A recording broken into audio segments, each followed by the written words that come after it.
Hello, Aquano here for another yap session about this wonderful game, Metaphor ReFantazio. So, I currently have, like you see, 40, 49 and a half minutes of playtime. Now, I'm obviously gonna just say 50 hours for the clickbait. It is what it is. But, we're here to talk about the archetypes.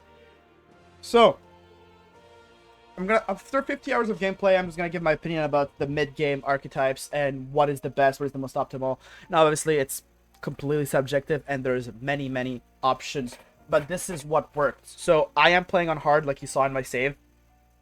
And the archetypes that I have so far, I pretty much have all of them that you could have at this point of the game, with some ifs.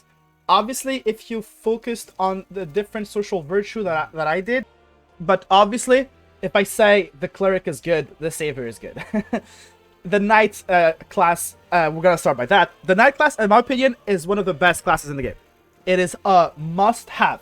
Now, it is not a must-have in every battle, but it is a must-have that one of your party members needs to main this. So, if you're one of the people, one of the players that in early game, you swapped Hulkenberg out of Knight, well, you might want to come back to Knight and try to, like, level it up.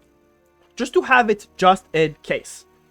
Now, I'm not saying you need Knight equipped, like, channeled at all time, but you need to have it leveled up on at least one character. And that's going to be the recurrent theme in of this video, in this game, actually, is that you don't especially need... Because, like, obviously there's many archetypes, and you only have 4 party members. So there's obviously going to be some archetypes that you're never going to channel, or like rarely channel. But that's not important. You still need them on some characters. Basically, every single archetype you need to have unlocked on one of your party members. For example, Stroll is the physical damage dealer among the party members. He's the best at it. So it is natural to give him, for example, the warrior lineage and the brawler lineage. And kind of mix and match. For example, if you want to play brawler, you just use the skill inheritance to give him some warrior skills. And if you go warrior, you use the skill inheritance to give him brawler and brawler skills. For example, let's look at my swordmaster. I have poison shot, which is from the gunner archetype. I have perfect punch, which is from the blower archetype. And I have these two, which are from the previous warrior archetype, which is just the warrior. So why am I doing that? It's because if this is your physical damage dealer, you ideally want him to be hitting on every single physical aspect of the type of the basically the element chart. So you see here, there's 3 kind of physical damage. There's slash, pierce, and strike. I think everyone knows that if you reach the mid game. But instead of always switching archetypes, sometimes you will be in a situation where, like, you can't go back to switch your archetype. You're already in the battle. And if you don't want to wipe, well, I hope you prepared everything. And this is why having every archetype channel some character is gonna be key. Now, you don't have to do what I did, like having gunner, brawler, and warrior on the same person. It's just an obvious choice because they're all physical archetypes. For example, what I did, I have Hulkenberg, which has knight and some magic. I have Heisme, which has thief and the healer. And he switches between both of them depending on what I need. And I have the MC. The MC, which is more magically oriented. He has the seeker, the commander line, and the mage line. Also merchant, because farming money is OP, obviously. But that's I think everyone knows this. There's many clickbait videos. There's just many videos about this on YouTube right now. Everyone knows the merchant is OP. And for Heisme, like I said, I have the healer mastered and the thief mastered. Now, well, almost mastered. Now, the healer is mastered. The reason why I haven't unlocked the cleric is because I want to focus on... I want another party member later to focus on the healing. I just have him on healing now because I don't have these party members yet. Spoiler alert, well, minor spoiler, you're gonna get 2 other female party members later in the game. And one of them has to be magic oriented because that's just a classic RPG trope. So I'm probably gonna make them the healer. Now, let's go back to which archetype is best. So, like I said, the knight lineage is... hey, you need it. Why? Simple reason. The Knight Proclamation skill is so fucking useful against some bosses. There's some bosses that hit like a fucking truck, and they have a single target damage that basically can one-shot a party member. Now, you don't want that to happen, so what you do is that you play the Knight. Like, you see how Hulkenberg has fucking 54 endurance when she equips this. So she just clicks Knight Proclamation, and then she takes less damage. Also, when you unlock these, you're gonna get even more broken, because she has Holy Knight Proclamation. What is that? It's basically a Knight Proclamation that also makes you guard, which is broken. This is gonna be basically a requirement for many boss battles in hard mode. Now, obviously, in normal mode, you have way more lenience because the game is obviously easier. You can do what the fuck you want. To a certain extent, the game is still challenging at points in the normal mode, but anyways. So, first lineage that I think is obviously required is this one. Now, obviously, most people are going to have it on Hulkenberg, and I think that's probably the best choice, but, you know, if for what reason you want it to be quirky and put Hulkenberg on Mage in the early game and then switch the main character to Knight, it's fine. It works. As long as you have one character who has the Knight spec'd and mastered, you should be fine. Now, Hulkenberg doesn't have to be on the Knight at all time, but you need to have like on deck. This is basically how the game works. You need to have everything on deck. Like if you need it, you can use it. The second lineage that I think is absolutely required is obviously the healer. I mean, this is literally the only archetype that focuses on basically healing. Well, so far, obviously there's maybe some other lineages you unlock later that heal, but this is literally called the healer. It specializes in this, and for anyone who played you know, party-based RPGs before, you know that a healer is mandatory.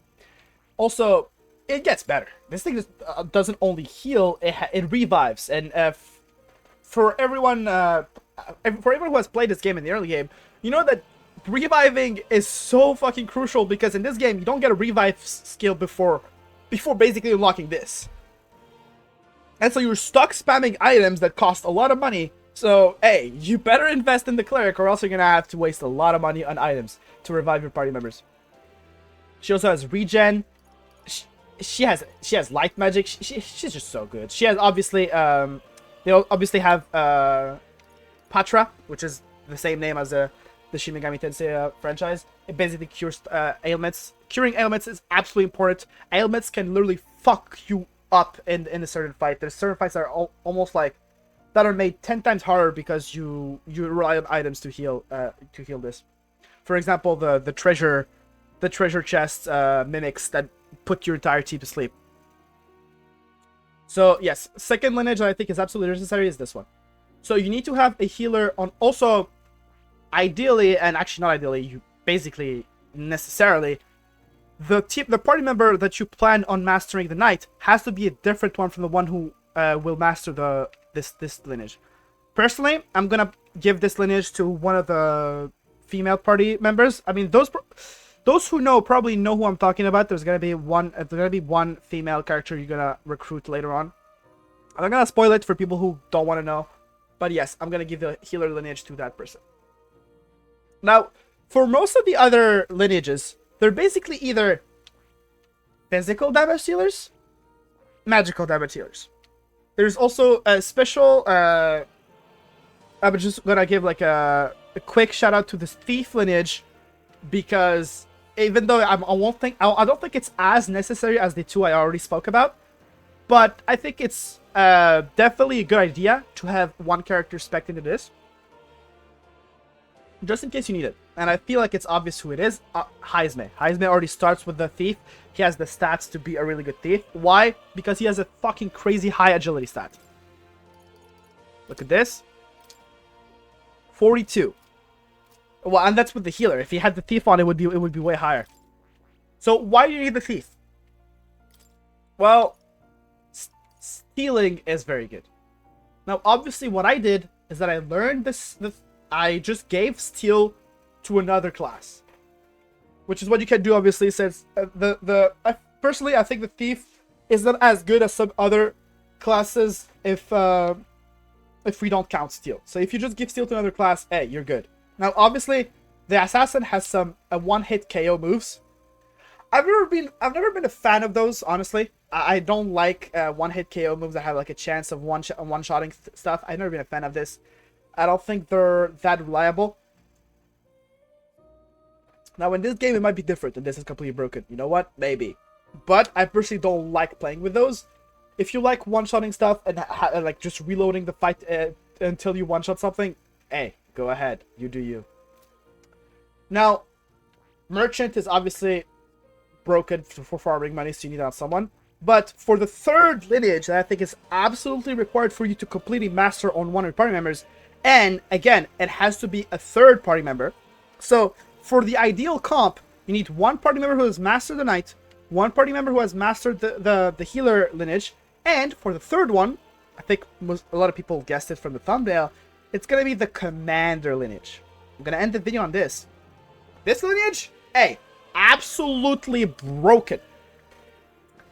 Now, before I dive deeper onto the commander lineage, your fourth party member that hasn't these three, actually, for this one, it can be one of the three. I think the Faker is underrated.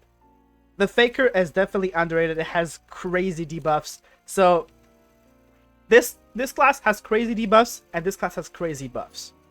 So, ideally, you want these two on different party members.